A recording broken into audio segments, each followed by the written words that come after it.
If your life is mostly driven by good girl syndrome, you tend to feel like a little girl in a world of adults. You find it hard to affirm yourself, to assert yourself, and you try to avoid disagreements and conflicts at all costs. It comes with a tendency to feel small, inadequate, and unable to stand your ground if maybe someone is rude to you or dismissive, or if someone tells you off or blames you for something that really shakes you at your core. And this happens because you still unconsciously perceive what happens to you like a child would, whatever your age. So you haven't fully stepped into your adult shoes yet. Your adult shoes being shoes that are really solid and anchored to the ground and that keep you in place. So first of all, don't feel bad about all this. I know that good girl syndrome can come with shame, but I've been there, and many of the women I've worked with and helped have struggled with this too. And this has a lot to do with your past conditioning. Maybe when you grew up, your parents were telling you to always be kind and polite to people, and you were made to feel like a bad person if you weren't always like that. And this really stayed with you. And maybe being an obedient child was the only way for you to get love and acceptance. Words like "you need to be a good girl," "you mustn't make any waves" may have been ingrained very deeply in your mind, especially if you are a sensitive child. So as an adult, you are still stuck in this little girl state. And you may think that it will get better as you age, as you grow, but actually it tends to get stronger with time. Especially if throughout your life you meet people who are overpowering, alpha males or females, or people that are unhealthy for you or that don't have good intentions. These experiences tend to make good girl syndrome stronger. So it doesn't usually go away by itself, but there is one key thing that you can start practicing now, and that will help you get out of this little girl state progressively. It is to stop waiting for permission. You are non-stop looking to be reassured, waiting to be praised, waiting to be validated, waiting to be told that you did a good job, waiting to know that you have value in the eyes of others. Like a child who would wait for and crave their teacher's congratulations, their parents' pride because they did some good work at school. You are looking for validation both consciously and unconsciously. I worked with a lady who felt like a little girl, and she was in her 50s. And she would always ask for her family's opinion, and it would also give her unsolicited advice, which she would listen. She would change her mind depending on her family's opinion. She would make her decisions based on their opinions, not on hers. And she was starting to feel very disempowered, and she didn't like being so connected to the child part of her. She wanted to get her power back. And when we worked on this together, on really helping her stop waiting for permission, she had a flat viewing coming up. And usually her mom and sister would always come with her and give her advice on where she should live and which flat she should choose. And she didn't want that anymore. So this time she went by herself. And this was a great decision. She was protecting herself, protecting her ability to make decisions and to not be swayed by other people. This in itself was her stepping into her adult shoes. And this is what I invite you to do. Choose what feels really true to you. Don't wait for permission to do what you want.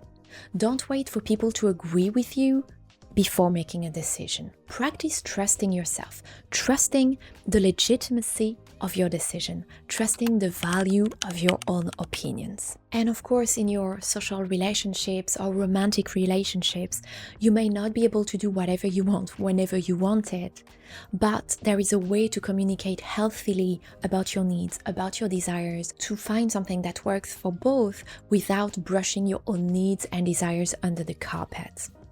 And again, that's a healthy behavior that shows healthy confidence. And you may recognize yourself in the following too. You feel like your needs are a burden and that your success will bother other people. Many women feel that way.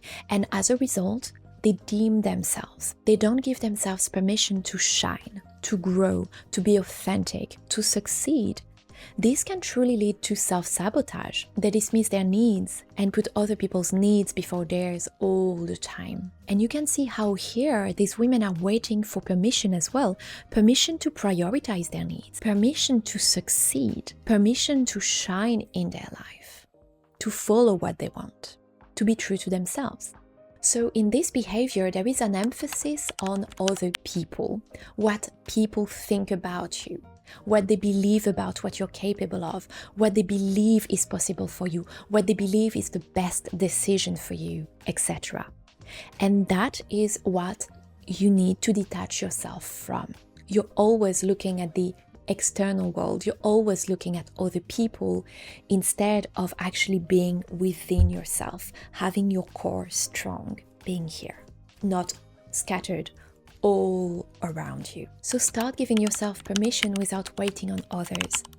Is there something that you really wanted to do but were told that it wasn't a good idea? Well, I invite you to get this idea out of the cupboard where you stored it and look at it again. Did you want to join a class or study something and were thinking, what would people think?